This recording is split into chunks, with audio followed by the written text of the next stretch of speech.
author says inspiration.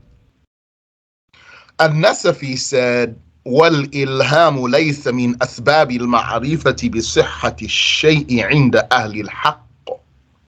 Inspiration is not a channel for knowing the validity of a matter or a reason or a cause for knowledge. According to the people of truth, inspiration is not a cause for knowledge, according to the people of the truth.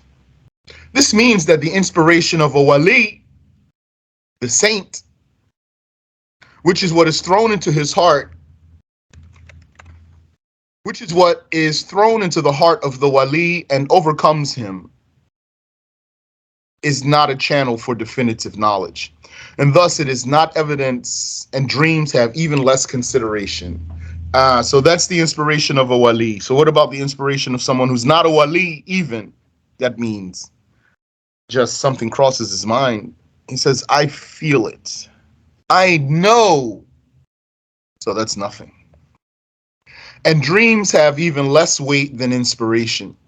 So also some people will see a dream and they put all their hopes on a dream that they saw. Or they believe something to be true because of a dream that they saw. So dreams are not evidence. What is meant by saying that it overcomes him, Yani, in that case, for some people, that you need to repeat that for them. Tell them. And then when they say something, you need to tell them again. The dream is not evidence. What is meant by saying that it overcomes him, this saint, is that it would take place without him having previously sought it. It's like a premonition, Yani. Yani, I'm not a wali, so I don't know the reality of that, but he has something, he knows something, or he thinks he knows something, he feels something, and it might be true. And he never experienced it, he never sought that or anything. It's not necessarily true, though he could be wrong. According to the terminology of the Sufiya, it is also called al-warid, what comes. Abul Qasim al-Junaid said, perhaps I would be overcome with something not witnessed about some people, and I do not accept that, except through two witnesses from the book and the Sunnah. So I don't know why he chose two witnesses, and if he was talking about something in particular here, but the main point, the important point, is that he's saying it's not a religious evidence, and if it were something that requires witnesses, I would disregard it without having my witnesses, or without having witnesses. Doubt. The slightest uncertainty about the belief in Allah or His Messenger is blasphemy. The slightest uncertainty. That's going to be shak in Aqidah. This is not what is meant when the scholars said that doubt is to deem two matters possible without one being more evident than the other, according to the doubter. When the scholars said doubt is to deem two matters possible without one being more evident than the other, according to the doubter. So that's different doubt. Yani, that's a doubt in a different field. So doubt in the Aqidah includes even the slightest uncertainty, even the minimum amount of uncertainty. And the doubt in fiqh won't be a doubt until it becomes 50-50. To deem two matters possible without one being more evident than the other. So that's 50-50. And so the equal uncertainty about the confirmation or negation of Zayd standing is doubt. Now, in the case of doubt, then, but you hear this doubt, talk about doubt in terms of fiqh. And what you're going to do, you're going to be neutral and you're going to suspend judgment. Suspend judgment. That means not confirm this way or that way.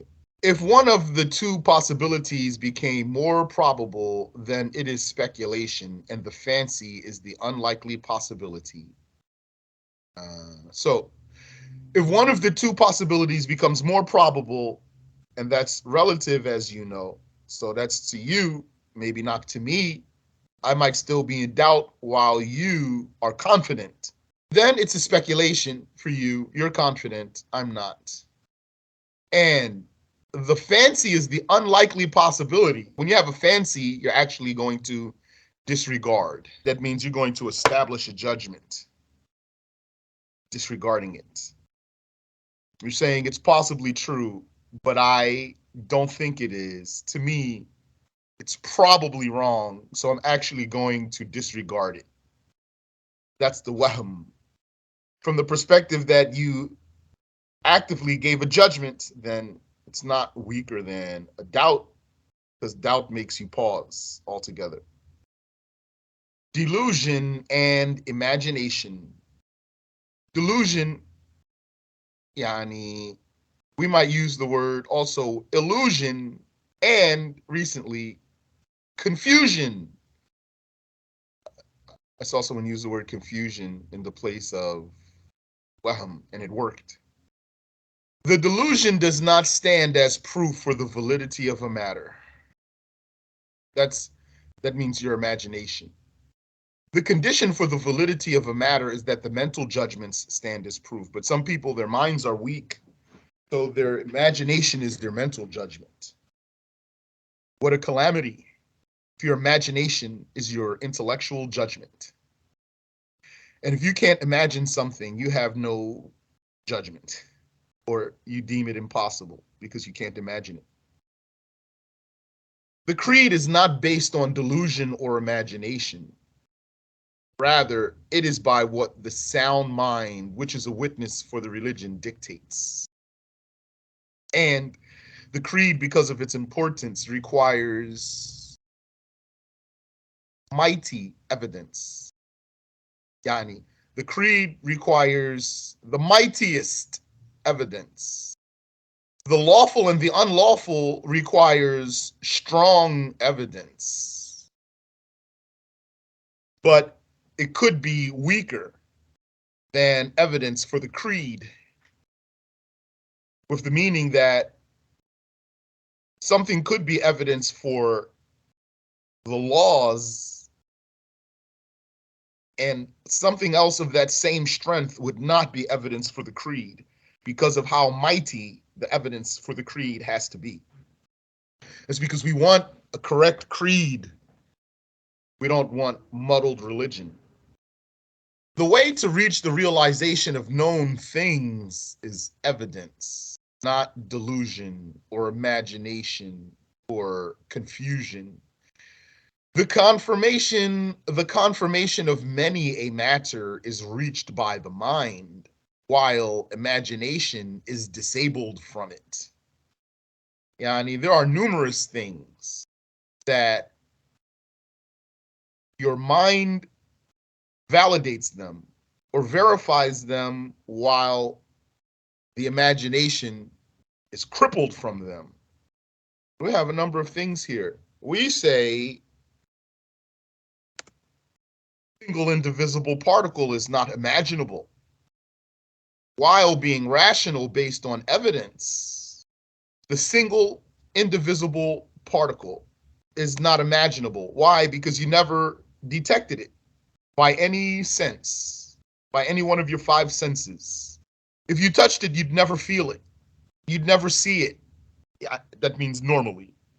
It's not mentally impossible that you could see it, for example, but normally you will not. So you can't imagine it. Yet it is confirmed based on the evidence, which is the fact that a body cannot be broken infinitely.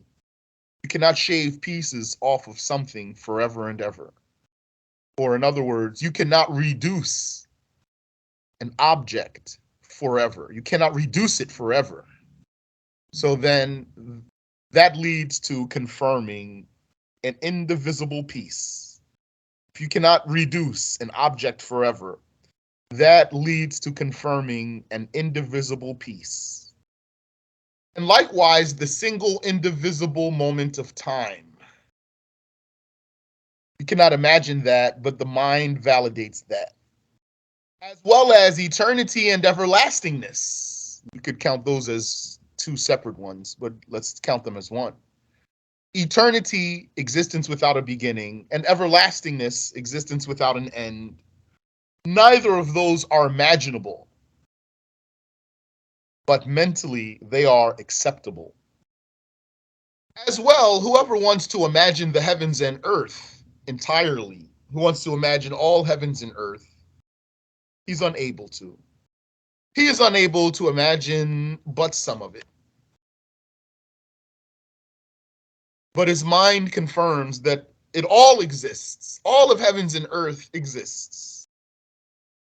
But he cannot imagine all of it. He can only imagine some of it.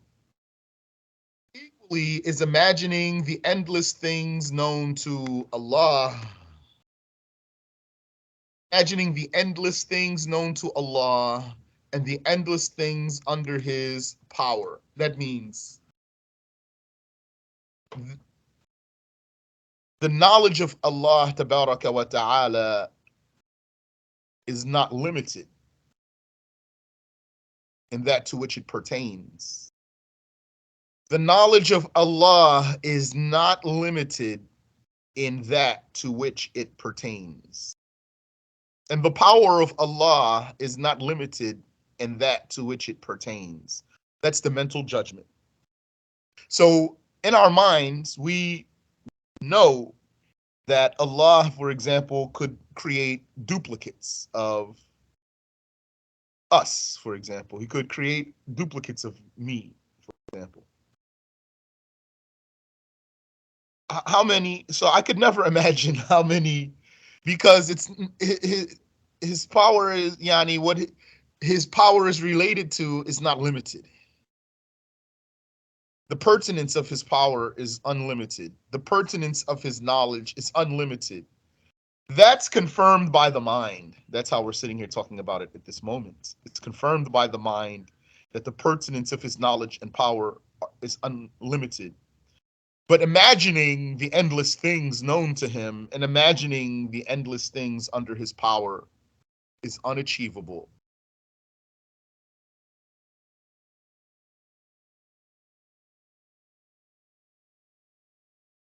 Hence, since the imagination is removed from many existing things, how would the Eternal One, the glorified, be sought by it, be sought by the imagination?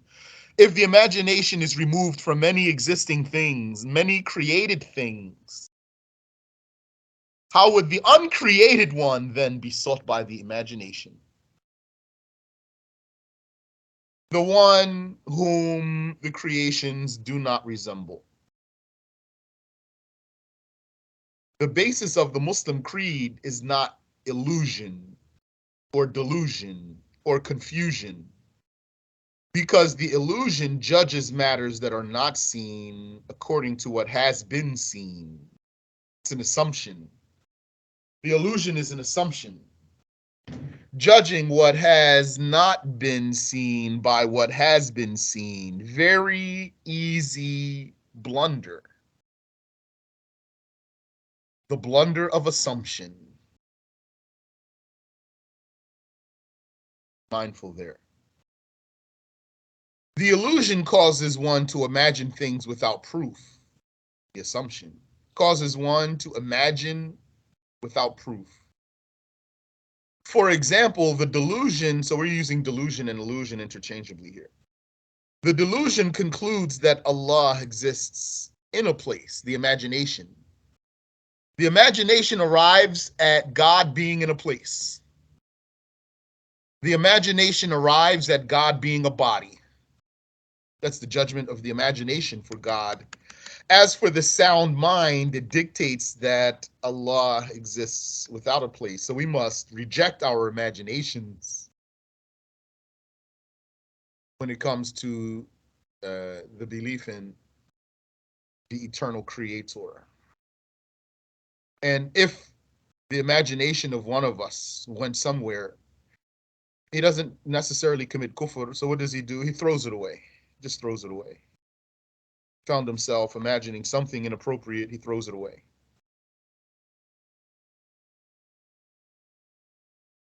Because things rush to the imagination, that's why.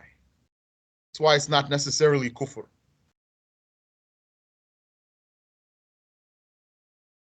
A person can have involuntary thoughts.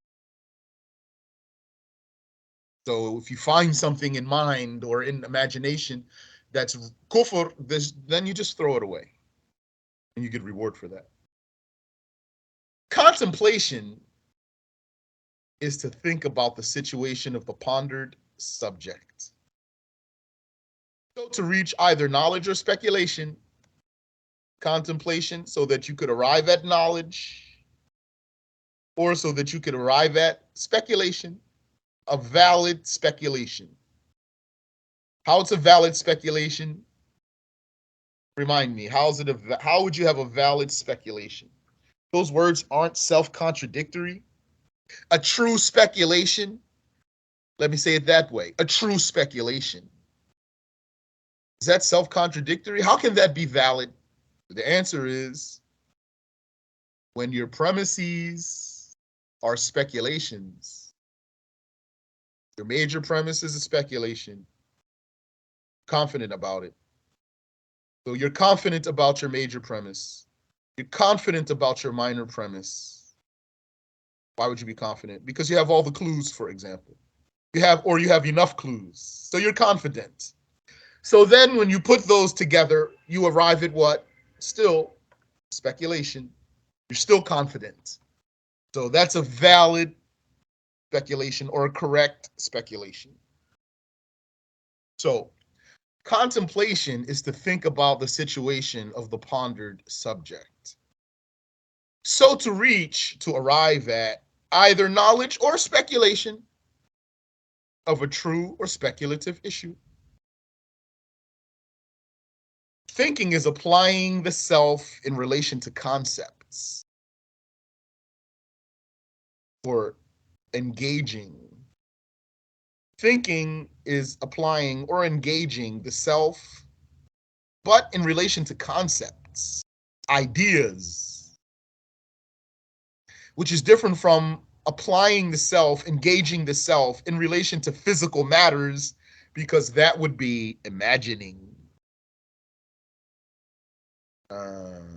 So contemplation is to think about the situation of the pondered subject, so to reach either knowledge or speculation about, instead of saying true here, let's say a known or speculative issue. Thinking is applying, engaging the self in relation to concepts or ideas, which is different from applying the self in relation to physical matters, because that would be called imagining.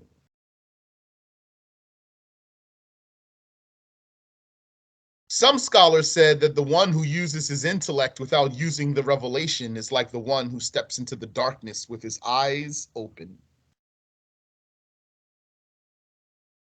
Because the intellect is like the eyes, and the revelation is like the light. So whoever uses his intellect without revelation steps into the darkness with his eyes opened. And the one who uses the revelation without using his mind is like the one who steps into the light with his eyes closed.